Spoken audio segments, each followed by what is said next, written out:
Good morning students. आज अपन जो है कल अपन ने कारा की जो जनरल स्ट्रक्चर्स है या जनरल थैलस है उसके बारे में बात की।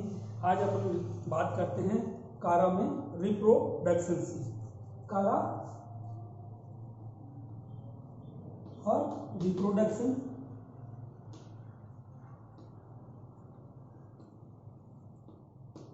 कारा में जो रिप्रोडक्शन है वो दो प्रकार से, एक तो वेजिटेटिव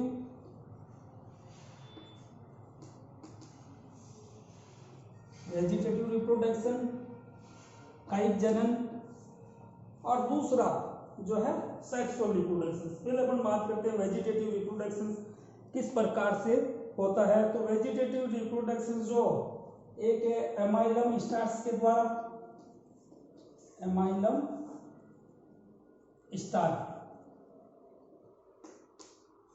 यानी कि कारा की कुछ जातियां जो है उनमें रिजर्व फूड मटेरियल जो है एमाइलम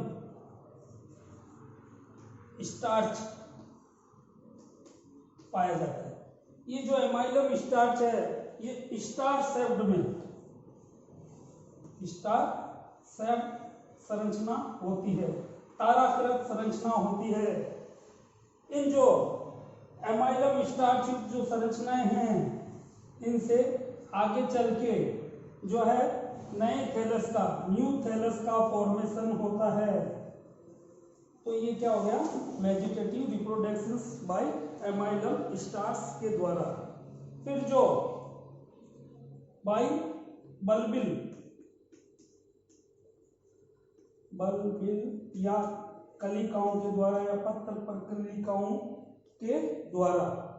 तो बल्बिल जो संरचनाएं हैं ये इनके जो नोड रीजन है उनके लेटरल भाग से निकलती है, और इन बल्बिल जैसे कि ये इनका नोड रीजन, और इन नोड रीजन से इस प्रकार से ये जो संरचनाएं निकलती है बल्बिल, और इन बल्बिल से आगे चल के या प्रत्येक बल्बिल जो है एक न्यू थैलस का फॉर्मेशन करती है।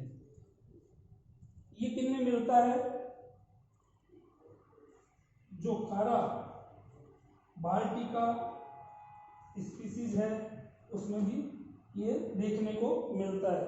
और यहाँ कारा बाल्टिका जो स्पीसीज है उसमें जो राइजोइड्स है मूलाभास, उनमें ये जो है बल्बिल पाई जाती है, यानी उनके नोड रीजन से, और जो है एक नए प्लांट का फॉर्मेशन करती है। फिर जो एमोर्फस बल्बिल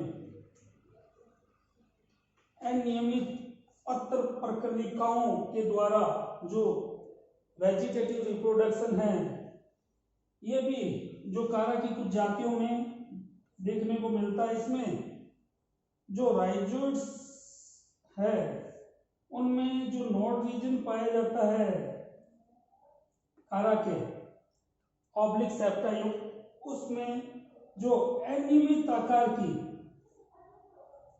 बल्बिल निकलती है, और प्रत्येक जो बल्बिल है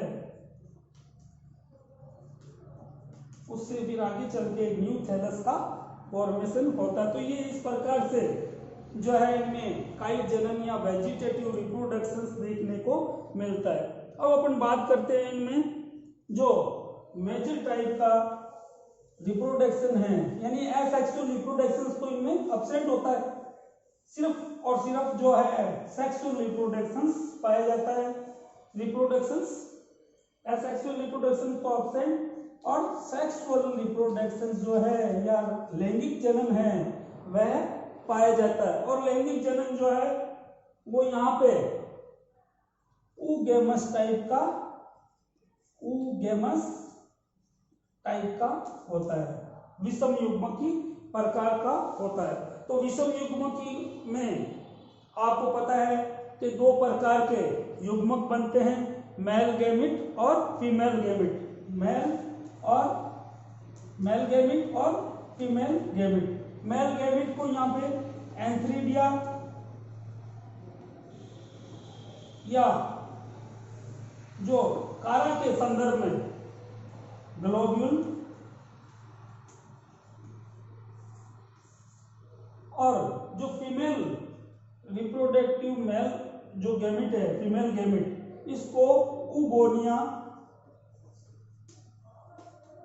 या न्यूक्यूल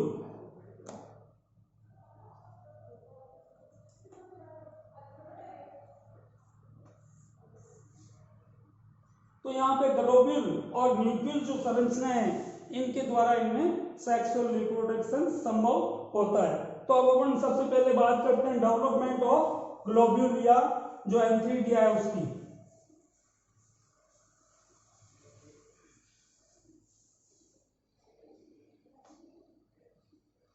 डेवलपमेंट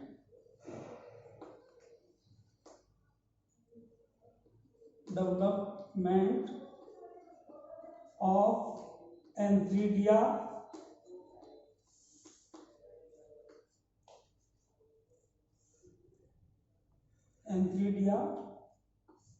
या डेवलपमेंट ऑफ जो है अपने क्या ग्लोब्यूल।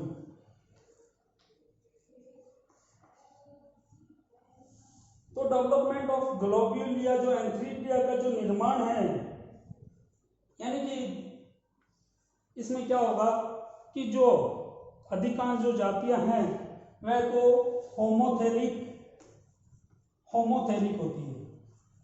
होमोथेलिक का मतलब क्या है कि जो दोनों प्रकार के ग्लोब्यूल और न्यूक्लियल दोनों एक ही थैलस पे जब लगे हो तो उस कंडीशन को कहा जाता है होमोथेलिक कंडीशन या मोनासियस उभयलिंगाश्रयी। और दूसरी ओर जो है कुछ जातियां जो है हेटेरोथेलिक या डायसियस।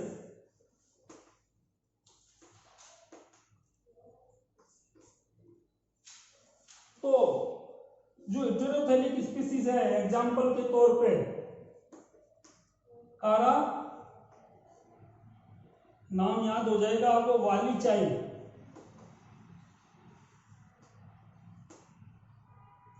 कारा वालीचाई। ये जो कारा वालीचाई है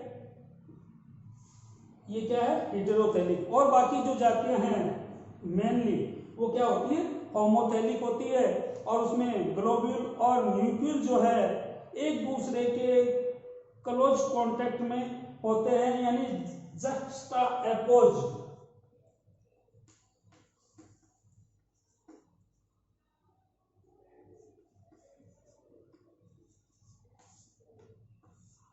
सानिध्य में, एक दूसरे के सानिध्य में। हेलो स्टूडेंट्स, अब अपन बात करते हैं डेवलपमेंट ऑफ एंथ्रीडिया या ग्लोब्यूल। जो ग्लोब्यूल का विकास है उसका किस प्रकार से विकास होता है या डेवलपमेंट किस प्रकार से होता है इसकी बात करते हैं। जो मेल रिप्रोडक्टिव ऑर्गन्स है ग्लोब्यूल, जैसा कि अपन बताते हैं कि ये जो लिमिटेड ग्रोथ ब्रांच है उसकी नोड के निचले भाग से जो एक सेल सक्रिय होती है और सक्रिय होके जो ट्रांसवर्स डिवीजन द्वारा दो सेल बनाती है यानी कि एपिकल सेल और नीचे की जो है आधारी कोशिका जिसको कि नोड सेल कहा जाता है।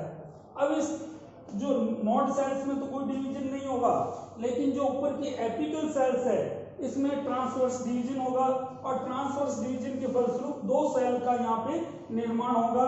ये ऊपर की इस एपिकल सेल के द्वारा एक तो एंथ्रीडियल इनिशियल सेल और नीचे की जो है बेसल नोडल सेल कहलाती है। तो इस बेसल सेल्स में तो कोई आगे डिवीजन नहीं होता है लेकिन जो ये ऊपर की जो एंथ्रीडियल इनिशियल सेल्स है ये लगातार डिवाइड होती रहती है और डिवाइड होके जो डिवाइड होगी और डिवाइड होके 4 सेल स्ट्रक्चर्स का फॉर्मेशन कर लेती है।